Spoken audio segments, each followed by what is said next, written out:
How you doing? We are very happy to see you. Appreciate it. Likewise. Well, I'm just going to ask, All right. how are you doing physically? How's your body? Yeah, I'm doing great. Obviously, we all know what happened this season, going down with the hip injury, but got cleared about 4 to 5 weeks ago by Dr. Philippon in Vail, Colorado. So I've been down in Fort Lauderdale training, getting ready for. I'm have a private showcase. The date is still to be determined, but I'm have a private showcase. Just allow the teams to come out and see what I already know about myself, but allow them to see it for them. Where are you in terms of your weight and things like that? Yeah, so I'm fluctuating right now. I'm around like 190, 192. Good weight. I played at 188 before I got injured, so I'm happy where I'm at with that. We just saw the power of pattern matching in the recent Super Bowl. Yeah. You know pattern matching. You Yeah. live pattern matching. What advantage does that give you over someone that's only maybe spot dropped or played man? I don't know. There's pros and cons with all that stuff. You know what I'm saying? So it really comes down to the scheme that you're in, and that's how it comes down to you got to execute that. Yeah. Benjamin, forgive me, what was the doctor's name? Dr. Philippon, Mark Philippon in Vail, Colorado. One of the best. He is the best, and that's why I went there because I knew the future that I wanted for myself. So I wanted to go to the best. You said a private showcase. Does that mean you won't be working out at Pro Day? No, sir. I could if I wanted to. I could have forced it a little bit, but just give myself a little more time. Just to put my best art out there, because at the end of the day, you're gonna be valued off of what you do out there on the field. So I'm gonna give myself maybe 2 extra weeks, 3 maybe, then go from there. When you were on the field, what do you think you showed on the team? Yeah, I think I'm just a versatile corner. I think I'm a productive corner. The NFL is about productivity and to get the ball. I think when you look at my stats, I was a very productive corner. I'm around the ball, and it's not coincidence I have those type of numbers. So I think that's the biggest thing I showed. And I think off the field, the biggest thing I showed is like that you guys don't see that I pride myself on as the teammate I am. Being able to be around my guys in the locker room is a truly special feeling, and I love that. I love them. So yeah. What's one area of your game that you want to get better at the next level? Yeah. It's not there yet. Yeah, I mean, definitely need to improve when I on my hands at the top of the route. I know I got good feet, but I need to start using them and activating them more.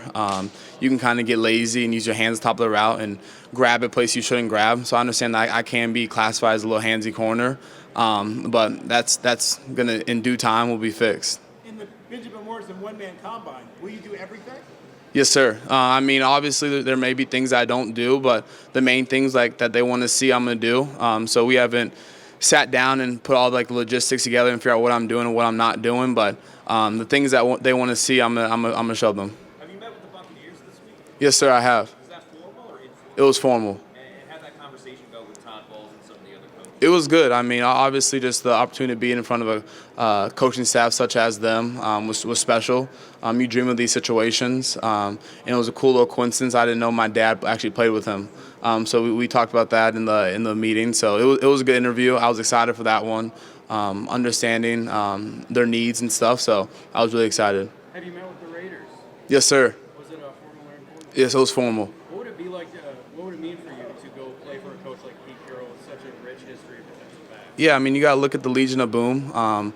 Growing up, I idolized the guys like Cam Chancellor, Richard Sherman, things of that nature, all those type of players. So to know that he was one who taught them a lot of that stuff, and he was one that was leading the charge was pretty special. So it's kind of surreal growing up as I wasn't a diehard Seattle Seahawks fan, but I mean, when they were making their runs, yeah, I was pulling for them. So sitting in front of that coach was special. The meetings with the team so far. Excuse me, my bad. Someone. Yes, sir. It was formal, yes. Whatever day we got here, yeah. Yeah, one of the days I've been here. All the days have been the same, really. No, I mean, they're all the same. I mean, getting to know you, watching film, just trying to get down to who you are as a man, really. That's how the Packers went. So that was a good one as well. I mean, they all went well. There's obviously things you could take away you wish you could say differently. But, I mean, at the end of the day, you get 20 minutes to put your best foot forward and hope they like you. When a scout turns on your tape, what do you think jumps off the most? And conversely, do you think there's anything you weren't asked to do in college scheme-wise that you can still bring to the NFL? Yeah, I think obviously, like I said about my ball productivity, I think that's one thing that jumps off the tape. I mean, 9 interceptions and 18-plus PBUs, depending on the website you look at, in 2.5 years, I think is a pretty good stat line, you know what I'm saying? So I think that's what's, like, I hope that jumps off the film when they turn me on and things of that. Were you Of course. Nah, of course. I mean, at the end of the day, like, Notre Dame gave me so much that I'm in forever debt to that university just because of the people I've been around, the people who they surrounded me with. So, I mean, I'm going to be at the pro day supporting my guys. At the end of the day, I mean, it's a team sport, and I wouldn't be where I'm at if it wasn't for those type of guys and for the coaching staff up there. So I'm going to be there as many days I need to be there, even if that means I got to push my pro day back a little later, because I wouldn't want anything more than to cheer on my teammates. My bad. No, sir, I didn't. No, sir. I did, yes. Formally, yes, sir. It was cool. I mean, I was anticipating some black Air Forces, but he didn't have those on. But I mean, that was a dream come true. My mom's from Pittsburgh, so growing up, looking at them, always a dream to meet him one day. So that was a surreal moment. But also, you got to understand it's a job interview, so I couldn't be fanboyed or anything. I understand I got to show them who I am, and also get to know who they are. What have you learned about yourself just through the Heisman? You got a ton of success, the injuries, watch the team go to national championships. Like, how do you kind of square it all? Yeah, I mean, I feel like this is the most challenging year of my life. I was being quite honest. I mean, I've had, like you said, the highs, and then you're faced with these trials, and you really have to look yourself in the mirror and figure out who you are as a man. So I mean, I think this all will be a blessing in disguise with this injury and with where I'm at in life right now. So I think for me, it's just like, all right, like look, like you've been dealt this hand this year. How are you going to respond? And I can't allow it to defeat me. I got to come out on top, and it just grew the love of the game for myself, actually, just because being on the sideline, it's a little different. And I'd be lying if I told you I wasn't envious of my teammates out there playing the national championship. I mean, as a competitor, that's what you want to do. That's why you work in the off season so hard. So I wanted to be out there, but in the day I had to support them, and that's what really allowed me to understand how much I love this game, because I was willing to sit on the sideline and cheer my guys on and help them on, because Coach Freeman always preached about team glory, and I believe in that. You're showing your ability to get against the ball and solid coverage, but being a quarterback is also about run defense. Being there in that. How do you feel about your run defense going to the NFL? And in your eyes, what makes a corner a great run defender as well as a great cover? Yeah, good question. I would say my run defense is good. Obviously, area I need to improve on. I think we all know that.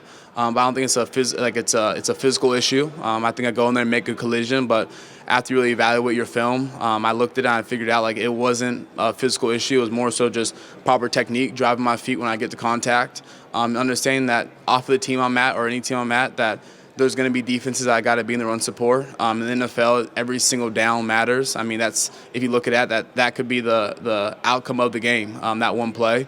So understanding that it's a job. You're getting paid to do well, to tackle, to get the ball, get interceptions, all of that. So understand that's just my job, and I'm going to do what I have to do to get them down. What role does film play in your run support?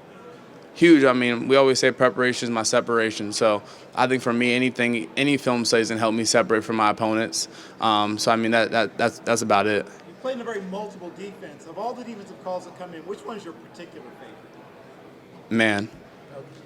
In August, you kind of called Leonard Moore being, kind of the player you turned out to be. What did you kind of see early on in him, and how did you kind of help him after you got him?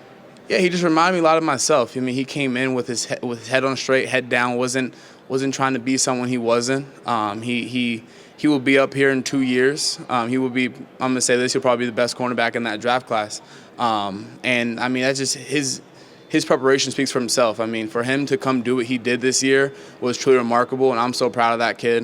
Being able to be his roommate and just being a small little part of all the success he had truly brought me a lot of joy. How got you to help him grow, kind of taking on maybe a mentor role?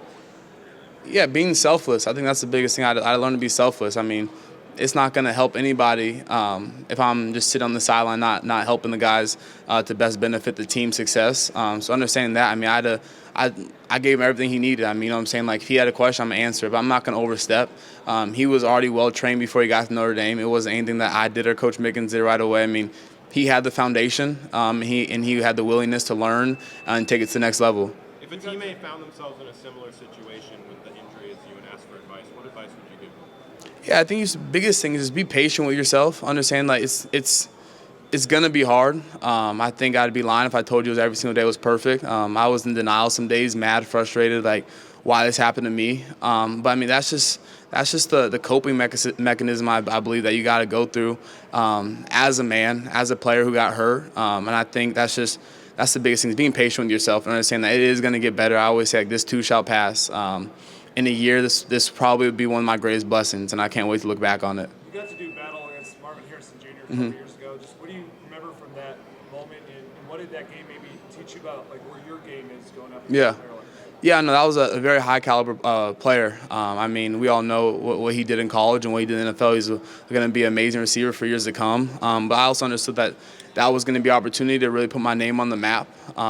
Had a remarkable freshman year, but why not go stamp it on a national stage like that, and kind of let the world know what I already know. And that's why I went in with that game. I think a lot of guys can get into the mindset of getting caught up in who you play. But at the end of the day, like, my mindset is this: you got to go against me, really. So it doesn't really matter who you are. But at the end of the day, I mean, Marvin Harrison is 10 times probably one of the best receivers I've gone against and probably will go against for many years to come. So it's going to be fun. Have you spoken to the Dallas Cowboys? Yes, sir.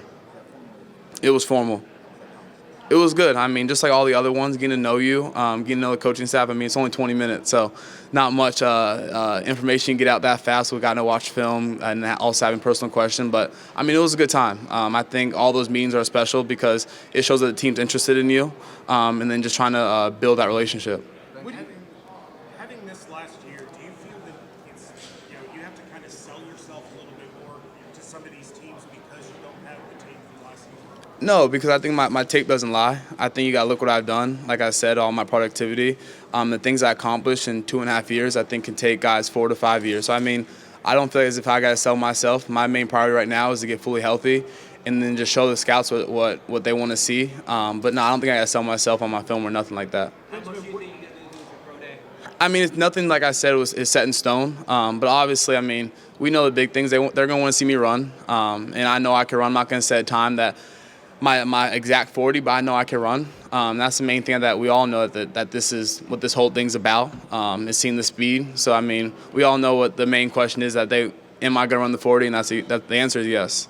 Ben, what's the process of going through this week like with the medicals and them asking you all kinds of questions about how you are doing? Yeah, I mean, I just came back from the hospital just now. I mean, as you can see, I'm the only DB here right now because I had the surgery, so mine's going to be a little more, I don't know, like closely looked at, if I say. So, I mean, it's been tough. It's been challenging. You can second guess yourself a little bit. I mean, it's a roller coaster. I mean, I'm just in the van getting transported over here, and I'm in my head like, dang, like this is tough. Like, I dreamed of coming to the combine, things of that nature, and I'm here. But now it's just like this is hard. Like, it's hard on the mind. I mean, 20 years old, man. I mean, everything I want is in front of me, and then I just feel like every single time is there. I just have some type of setback, but I know that each setback is just going to pull me back farther to just catapult me forward. So I know that something great is on the horizon. Say it again. Coming back for another year, a la X. Mm-hmm. Is that something you gave a lot of thought to, or was it tough not to? Yeah, obviously, just because of the understanding with my injury, but it really came down to the magnitude of it and understanding of how severe it was. And once I found out the time frame, I was like, let's go get it. And once I found that out, I was like, I'm gonna go get it. I'm gonna go show that I'm still the player who they see on film. In terms of special teams and playing other positions, being moved around, what are you doing to prepare for special teams and for perhaps being asked to play, a few different spots in the back half? Shoot, as long as I get on the field, I'm fine. So I don't really care where I'm at, if it's special teams, the inside, outside. As long as I can get on the field in the National Football League, I'll be okay, and just build my name from there. And are you studying tape sort of to get your mind in, if they ask you to slide in or things like that to get ready for it? Yeah, I mean, you don't know what team you're going to go on, so it really comes down to scheme base, and a lot of it at the end of the day, football is football. So my defense will be the same as some. Obviously, there's going to be some new nuances and stuff, but at the end of the day, football is football. So I'll be able to adjust off of the team I go to. If you're asked to be the communicator, the guy that gets people lined up in the back half, are the things you're doing to get ready to be the guy that gets guys lined up? I mean, at the end of the day, football is football. Same game I've been playing since I was 9 years old. So if I got to be a communicator, I will be. So I'm excited for that new journey. Thanks, Benjamin. All right. My philosophy run sport, I mean, get them down, make the play. I mean, that's really it. That's the main thing. And so. But is that as important to you as breaking up a pass downfield? Yeah, I mean, the game of football is about the football. So whoever has the ball, if it's the runner, if it's the catcher, I mean, you got to get him down. So I feel at the end of the day, like, it doesn't change. If that's what I got to do, that's what I got to do. So whoever has the ball, I got to disrupt it, and that's what my goal is. Thank you. Appreciate it. Thank you. Thank you. Congrats.